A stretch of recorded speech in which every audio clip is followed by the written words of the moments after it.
My name is Rachel Lazar of Third Way. 4 years ago, we had an idea that we could take the most divisive political debate in the country and find shared values and a concrete path forward. We sat down with Congressman Tim Ryan and Congresswoman Ryan-DeLauro, who had the same idea. We broke bread with evangelical church leaders, whom we'd never spoken with before. We huddled with pro-choice women and men, secular and religious. Where's Nancy King? Okay. Stand up here, please. And Lori? Come on, Lori. Come on up. We communed with Catholic leaders and leaders of other denominations. We reached out to our new president and his staff. We planted seeds of trust and good faith. We said we would always find ways to reason together rather than to argue with each other. We insisted that no one compromise their core values. Now we are here to announce a great achievement. Standing on this stage are people who have never stood together before on the issue of abortion. Pro-choice and pro-life, hand in hand, we are coming together behind the shared goals of reducing the need for abortion, preventing unintended pregnancies, and supporting pregnant women and families.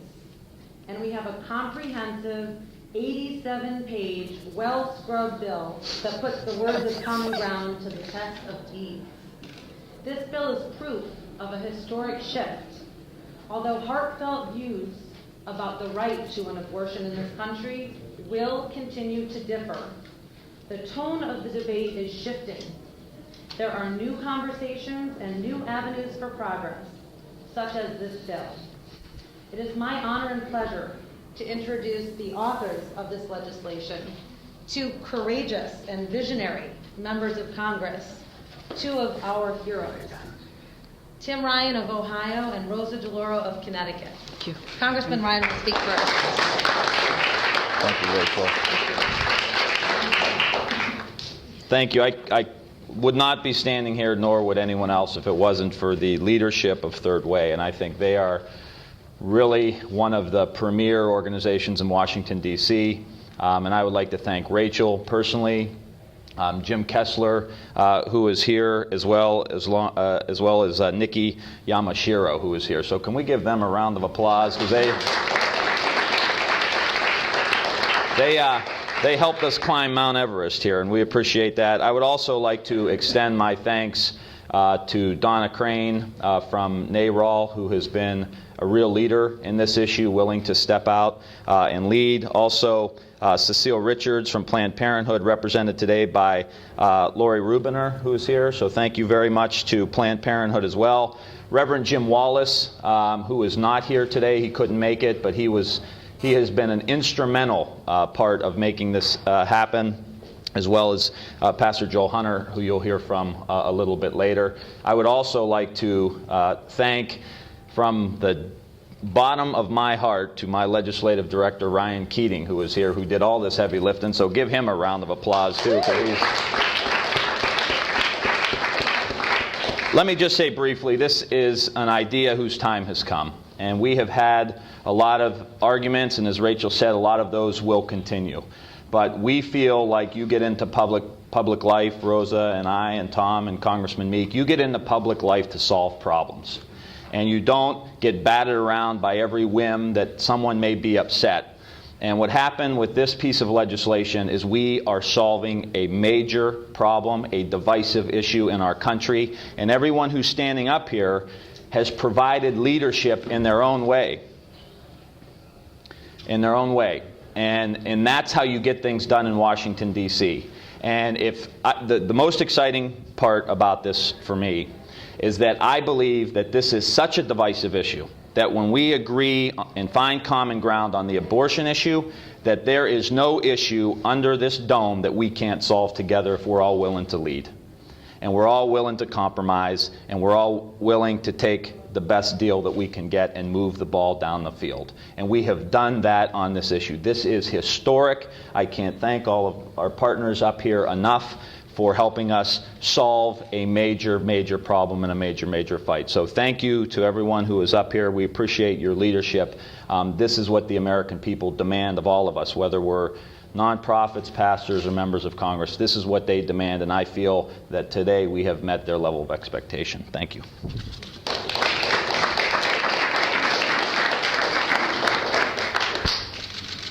Thank you, and thank you all for being here today. There really is a lot of emotion engaged in what we're doing here today, and why we have all come together. People from different parts of the country, people from different philosophical perspectives, religious, secular. It doesn't make any difference.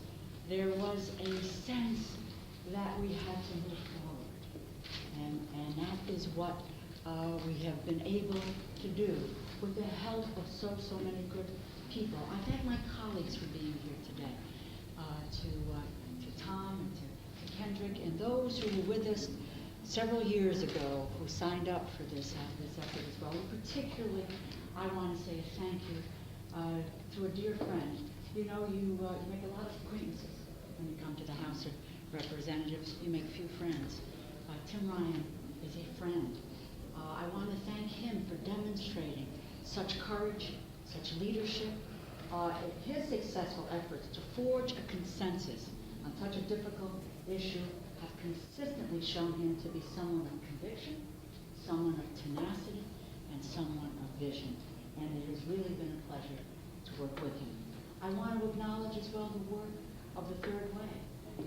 Rachel Lasker, Jim, Nick, all of you who sat day in and day out as we went back and forth to try to forge this consensus. To the groups and the organizations who are represented here today. We would not be here without you. We could not have gotten this far without your commitment to this effort. And we are grateful, not for ourselves, but for what this means for the country, what this means for families around the country. And we come together today to really acknowledge the work and the results of so many months and years of work. And above all else, the Preventing Unintended Pregnancies, Reducing the Need for Abortion, and Supporting Parents Act is legislation that reflects real and principled consensus. For too long, we've allowed differences to divide us on this contentious issue. And, you know, as my record indicates, I've been, and I always will be, a strong believer in a woman's fundamental right to choose. This is a belief I share with so many, and majority of the American people who still support Roe v. Wade and who oppose making it harder for women to get an abortion. Many of my colleagues, including Congressman Ryan, have been equally passionate and committed to an opposing view. For all of us on all sides of this issue, this is not a decision that we take lightly. It is a morally complex matter of conscience that goes to our most fundamental principles. And that's why the bill is so important. It aims to break a stalemate that has impeded forward progress on reducing the need for abortion in this country. It aims to broker, if you will, a détente, turn down the volume on the culture war that have plagued our attempts to prevent unplanned pregnancies in the past. It emphasizes not the 10% of the issue where we continue to differ, but the 90% where we all agree. And we all want to provide supports for new parents to strengthen their families, to make a hard life, for them to be able to make hard life decisions unconstrained by financial necessity. This is strong and it's comprehensive public policy. It is supported by groups on all sides of the abortion issue. NARAL, Planned Parenthood, the National Women's Law Center, Catholics for Choice, Sojourners, Catholics in Alliance for the Common Good, just to name a few. This is because despite legitimate differences, there is so much that we do agree on. We all want to see fewer unintended pregnancies and abortions, and each year, approximately half of all pregnancies are unintended, and about half of those end in abortion. Approximately 750,000 teenagers become pregnant every year, And 88% of births to females aged 15 to 17 are the result of unintended pregnancies. We need to take action, and starting today with new initiatives found in this legislation, from new programs to prevent teen pregnancy, to improved access to prenatal care, to providing home visits for first-time mothers, we are moving forward. And among its highlights on the prevention side are increased funding for Title X of the Public Health Service Act. The bill restores the Medicaid entitlement to coverage of family planning services. That was repealed. It provides grants to states to reduce teen pregnancy. But to reduce the number of unwanted pregnancies, we must also foster an environment that encourages pregnancies to be carried to term. To improve access to children's health care and to child care. The bill would increase and expand the adoption tax credit for all children. It would expand postpartum coverage from 60 days to 1 year for women whose labor and delivery are covered by Medicare and the CHIP program.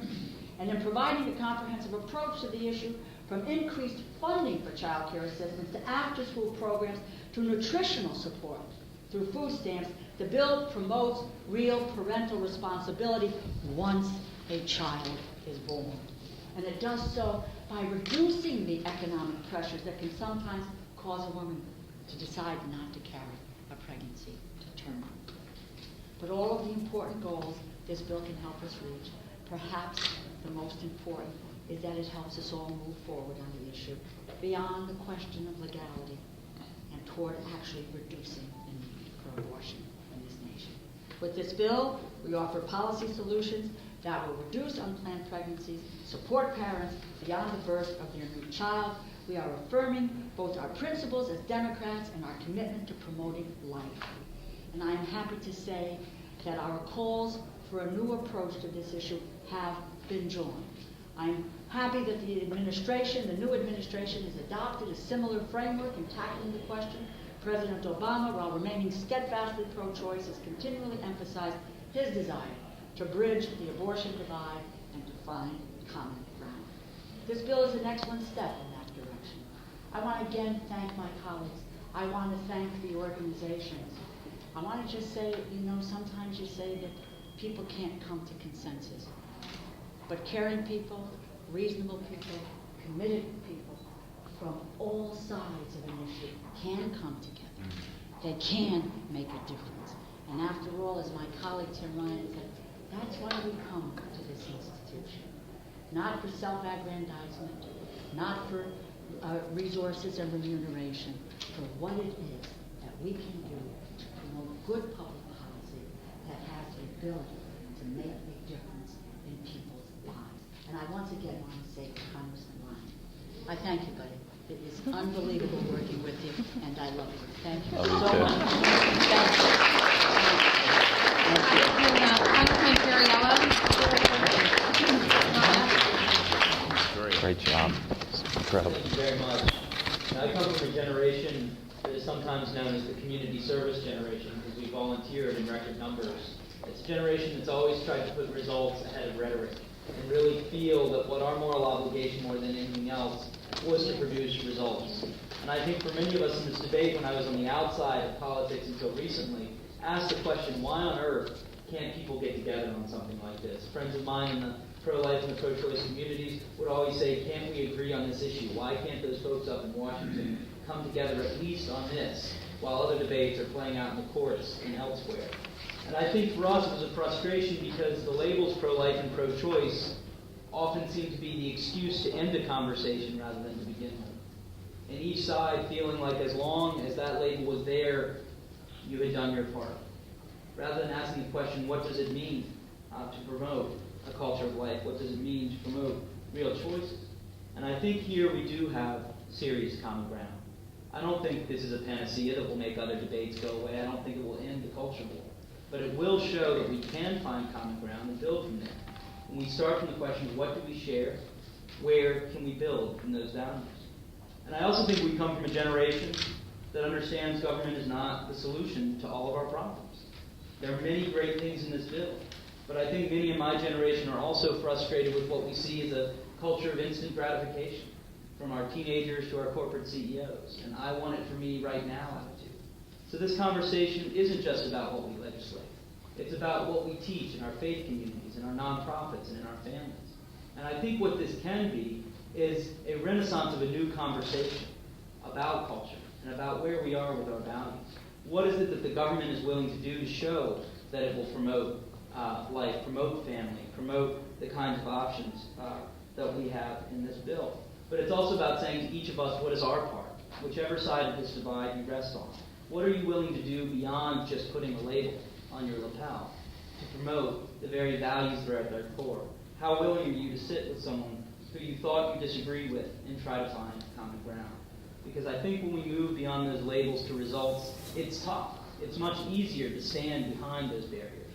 But to come together at the table to try to say, it is a moral obligation for me if I have an opportunity to prevent an unintended pregnancy, to prevent an abortion from happening, I have an obligation to be involved in that conversation. So I'm very excited with this in and of itself, but also as a signal that I think we are seeing seeds of hope, that there is a results-oriented approach to politics that can bridge some of these divides and start to move us forward and ask, what did you accomplish? Not what headline did you snag? So I think as we move beyond that, it's a very exciting time for us. And I think the leaders you've already heard mentioned, certainly Congresswoman DeLauro and Congressman Ryan deserve an unbelievable amount of credit for the courage they've shown in taking a lot of heat from both of their flanks and putting this together. And similarly, the faith leaders who you'll hear from shortly, I think have shown tremendous moral courage in being willing to have this conversation, even when many didn't want to have it. So I think that people want and expect from us results. They expect progress. And they expect for us to lead from our deepest values. I think this is a great example of that, and I'm proud to be part of it. Thank you. Okay, Tommy. Nice job. Very good. Very good. Okay.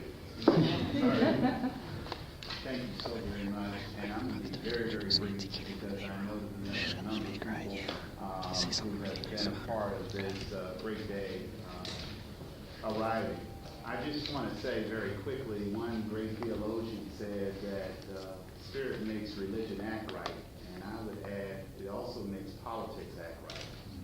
And I think that it's very, very important, the leadership that you see that is assembled here, not only the policymakers, but also what we call stakeholders that are here today. It took leadership to bring about this great piece of legislation, and I'm glad to be a part of. It's going to take leadership outside of this room, within the institutions and organizations that came together to put the words in this act to reduce abortions in the United States of America. And it's going to take continued leadership to explain to not only members on the floor why they should sign on to this legislation, but it's also going to take leadership within the organizations, within religious institutions, to be able to make this a reality. I am here today because my close colleagues that I've worked with over the last 7 years have really shown an unprecedented amount of leadership in stepping out and saying that we're willing to stand on common ground for the common good for that woman, and I must add that man, who has to make a decision and try to prevent them from having to make that decision when they're not ready to make that decision. So I'm glad to be here and support the legislation. I look forward to working with all of you and pushing it forward to its passage. And this is a day under the Capitol dome that makes us all proud that we live in this democracy to allow us to come together and hold common interests and move forward. Thank you so very much. Okay, Kenny. Good job. Hey, buddy. President of NARA, Pro-Choice America. Thanks, Rachel, and let me first thank all my colleagues here today, and particular thanks to Congresswoman DeLauro and Representative Ryan, Congressman Ryan. It indeed has been 4 long years of hard work, but 4 long years of determination and leadership, and I think that's what the American people have called for consistently. We're here in support of the Ryan-DeLauro bill as a welcome and constructive addition to the call for common ground. I think all of us know that Americans want a future with a constructive and thoughtful debate over reproductive rights, where lawmakers on both sides of the issue can unify behind common sense measures to improve women's reproductive health care options. Americans want solutions, not rhetoric. Representatives Ryan and DeLauro, I think, have demonstrated through their leadership how reaching across the divide to find common ground solutions to prevent unintended pregnancies is possible. This bill includes a number of positive proposals to improve women's access to contraception and to support teen pregnancy prevention efforts. And NARAL Pro-Choice America supports the bill's aim to ensure that women who choose to carry their pregnancies to term are given the options and the resources necessary to guarantee a healthy pregnancy. This approach contrasts, quite honestly, with the divisive attacks we often see and the inflammatory rhetoric we see too many lawmakers and organizations make and refusing to support the common sense issues around birth control. So my heartfelt thanks again to Congresswoman DeLauro and Congressman Ryan for first your leadership, for your courage, and the bottom line, the difference that this bill will make in the lives of American women and their families in this country, and we thank you. Great. Thank you. Thank you, my friend. Thanks, Nancy. I so much respect and appreciate NARAL and Planned Parenthood for being here. I know that they are taking heed from some of the more ideologically inclined part of their movement as we are. And so I just really appreciate your leadership. I'm here not only to endorse this bill, but to challenge all well-meaning pro-life people to support this bill and all that it represents in order to make a measurable difference in the challenge and the tragedy of abortion in our nation. First of all, this bill is comprehensive enough to serve a wide spectrum of women in varying consequences and need. And so because of its comprehension, it's so much more desirable and effective. Second, it links together traditional adversaries in a way that advances each of our goals without compromising any of our values. Third, it will and is building relationships that we need for the future. This is a moment in time. But as we go into the future, what will really solve problems will come out of the relationships we build and the trust we have as people. And so that's part of the wonderful byproduct of this bill and this effort. And it is a prototype, I believe. That's why it's a landmark bill. It's a prototype for other areas in which combative approaches or closed communities have delayed practical solutions. And I think Congressman Ryan says if we can make progress on abortion, we can make progress on practically anything. And in so many areas, both national and international, we have become closed ranks. And we have decided to yell rather than to cooperate toward the benefit of everyone. And so it's my honor just to stand with these people and to continue to call my own community, my end of the faith spectrum, into action. And I believe that you will see unprecedented numbers of evangelicals and pro-life people more and more come to the place where we want to make everyone's life better. So thanks for the privilege. Okay. Wow. Reverend Carlton Veazey, the President and CEO of the Religious Coalition for Reproductive Choice. I want to first thank Congressman Ryan and DeLauro, and also Congressman Torello and my friend Congressman Weeks for making this day possible. I had a chance to meet with Joel Hunter before this meeting. I never thought we'd be in the same room, but it's a great feeling. It's a great feeling because we can find something to share. Yes. And that's the whole crux of the matter. But I want to say that on behalf of the Religious Coalition for Reproductive Choice, which represents 40 denominations and religious organizations and mainline tradition and religious traditions in our country, representing over 20 million people, I'm here today to say on behalf of the coalition that we are pleased to support the Preventing Unintended Pregnancy and Reducing the Need for Abortion and Supporting Parents Act. Again, I applaud Representative DeLauro and Ryan on their tireless efforts to develop legislation to expand access to reproductive health services and enhance life options for women. This act supports for family planning services will allow an increased number of low-income and uninsured women to determine when or whether to have children according to their own conscience and religious beliefs. The Act's provision for comprehensive sex education reflects the views of major faith traditions and their commitment to empowering young people with the knowledge to make responsible decisions. And may I just say thank you, Sarah Brown, for what you've done, and also acknowledge John O'Brien, who is also the other part of our religious tradition. He represents Catholics for Choice. These faith communities take seriously their duty to instill a set of religious and moral values that will help guide young people to responsible life choices. They believe that it is the role of government to ensure that the nation's youth receive the facts unblemished by ideology that will protect them from disease and unintended pregnancy. Being of faith means being engaged in the world, and like it or not, the facts are clear. 95% of Americans have sex before marriage, 80% of teen pregnancies are unintended each year, 25% of American teens contract STD.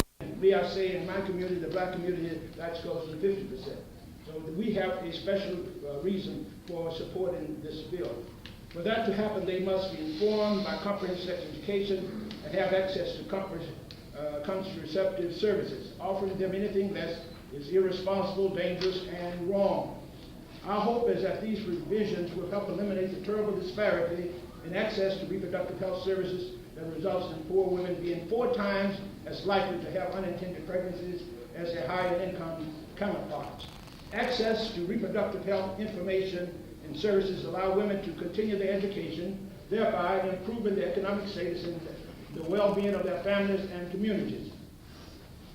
U.S. religious denominations that are overwhelming majority of people support the use of contraception and believe it is a moral and responsible path to follow. The Act also provides much needed resources to help ensure a woman a healthy pregnancy and provides additional support that will make it possible for women to choose to continue their pregnancy to care for their children. The Religious Coalition for Reproductive Choice and our members will continue to work hard to provide women the information they need to respond to the unintended pregnancies in a manner consistent with their values and life goals. We are grateful again to Congressman for the Representative DeLauro and Ryan for their work. May I just say that each year we have what's called the National Black Religious Summit on Sexuality at Howard Divinity School. This is our 13th year, and we have now been in over 25 states. We have served over 10,000 young people, 800 churches, and we will continue to do this because this bill will allow us to broaden our reach and also help us to reach young people that we've never reached before. And may I say to all of you that this day required a little time, but again, I want to thank Rachel Laser for her work because she came to see me over 2 years ago, and I was in a great deal far from where I am today. But she insisted and persisted, and I want to thank her for making this possible. And now I will present my distinguished friend, Reverend Dr. Hopkins.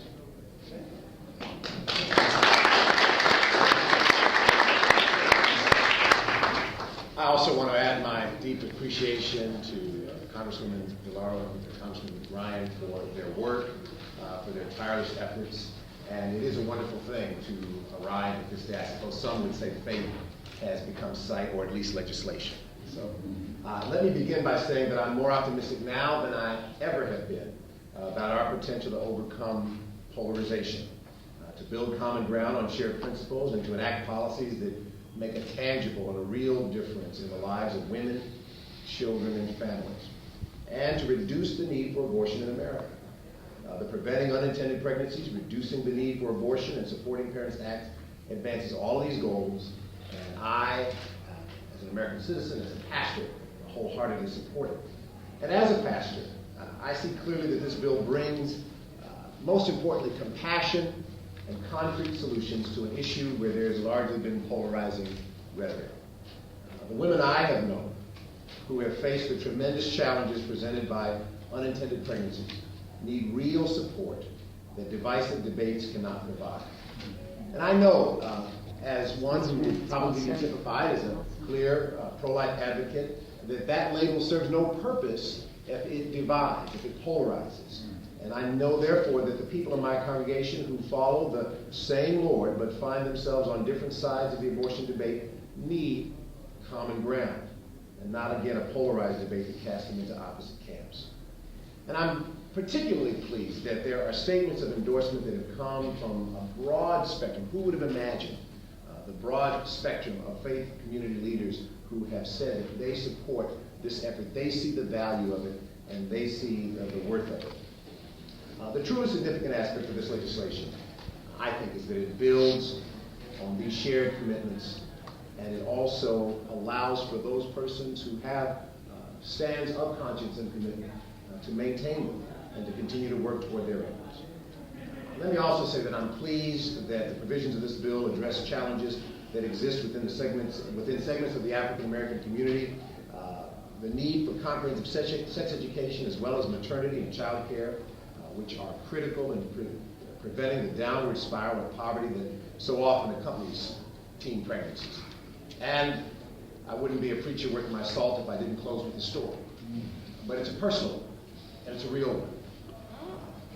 When living in Dallas a few years ago, while my wife and I were expecting our first child, we stopped at a local fast food restaurant after a long Sunday of worship and services, and we were about a month away from our due date.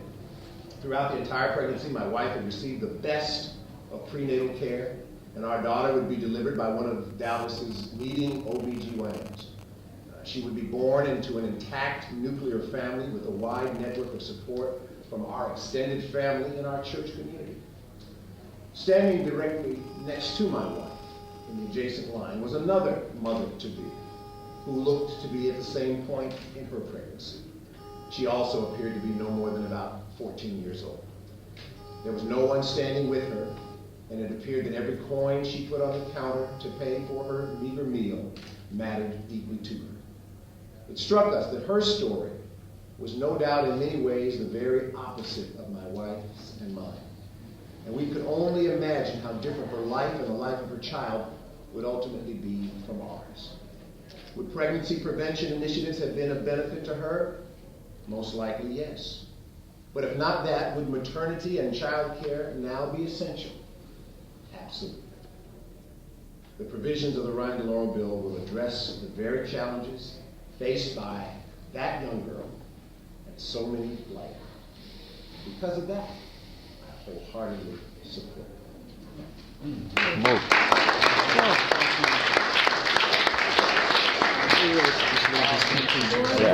Vice President for Policy at Planned Parenthood Federation of America. We are so pleased to be here. I want to thank our old friends, Congresswoman DeLauro, and staff Letty, who's been tremendous to us, and our old friend Luigi, and our new friend, Congressman Ryan, his staff, Brian, and our new friends here, I'm sorry, you're not a congressman yet, but Pastor Harvey. I want to also pay tremendous tribute to Rachel Lazar, who's a longtime friend, and all the work that she and her organization have done to bring us together. This is really a great day. You know, Planned Parenthood, much to everybody's surprise, we're not just an abortion provider. Actually, 97% of the services that we provide are primary and preventive care to mostly low-income women around the country. And so this bill couldn't come at a better time.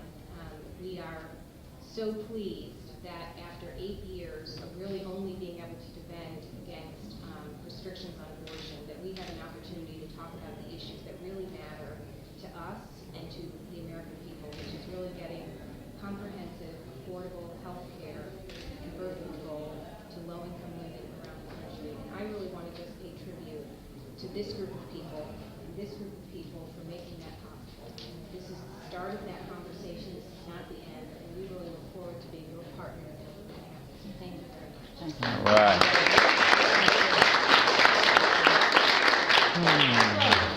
I wish I could hand out badges of courage, because only if you had been in these discussions with us all could you understand just how challenging and emotional this could be. We wouldn't be here today but for their steady help. Representatives Ryan-DeLauro, Cariello, Meeks, Reverend Joel Hunter, Carlton Veazey, and Derek Harkins, Lori with Planned Parenthood, NARAL. We wouldn't be standing here. They've all earned their badges and their speaking roles today. Let me acknowledge some other leaders, though, who were also very, very important in this process. Reverend Jim Wallace, who Congressman Ryan referenced, president of Sojourners, who was unable to make the press conference today, is a longtime and outspoken pro-life champion of this bill. Jim describes the bill as, quote, a wise piece of legislation that offers creative solutions for real action. The national campaign to prevent teen and unplanned pregnancy. You guys were here with us from the very beginning, designing the very creative policy solutions that Jim Wallace describes. The pro-life organization Catholics in Alliance for the Common Good sent Sister Sharon Dillon to speak at our first press conference and has continued to courageously support the bill and its approach. Catholics for Choice gets another medal. They have been unwavering in their support for this bill's goals. And I'd also like to acknowledge Frances Kissling, their former leader. She gets another badge. I'd like to give a special badge to the group Faith in Public Life, who've worked tirelessly and effectively to educate pro-life and pro-choice religious leaders around the country about the bill. Their work has been instrumental in helping us secure over 20 leaders and organizations on both the pro-life and pro-choice sides. And it's also worth mentioning that over a quarter of the members of the President's Faith Council are already supporting this bill. There are countless other individuals and organizations, pro-life and pro-choice, secular and religious, to thank. Bill Smith is here with SECUS, David Saperstein with the RACs, David Gushy, Sam Rodriguez. The list is so long. I'm sorry I cannot name you all, but we cannot name you all. You all are on the statements of support on the table out there, and we so appreciate all of your work. And finally, for these people, I'm not sure whether to give out badges of honor or wounded soldier medals. Ryan Keating, Congressman Ryan, Letty Madera, and all of your hard work with Congresswoman DeLauro. Letty, thank you. Letty, Thank you. Nikki Yamashiro with Third Leg. You guys are the three legs of this stool. Yeah. And of course, my partner. Yay. Thank you to everyone here for sharing in the making of history with us all today.